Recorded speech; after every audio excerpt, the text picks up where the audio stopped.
Greenhouse tour 3rd of June 2016. So somebody told me I was supposed to pinch out the tomatoes, so I looked it up to find out what's the best way to go about it. But I actually found out that because these are not indeterminates, these are determinates, which means they have a set height that they're going to want to grow to and then they're going to stop growing.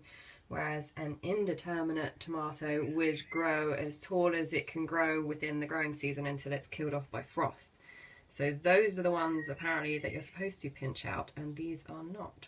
So I'm not going to pinch these out, despite advice to pinch them out.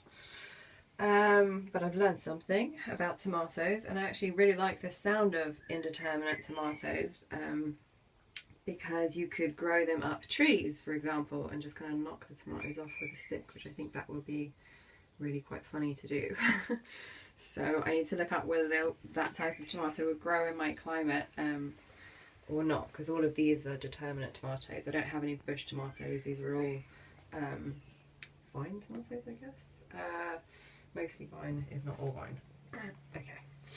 And yeah, so that's the little tour. I'm just going to do some potting up today and give these guys the full-on big 1 pound buckets that what we've done is, so you can see there's like holes just about an inch or so off the bottom here all the way around, which when you fill up with water, it means it can leave some water in there as a reserve, but it won't have so much that it makes the roots start to rot.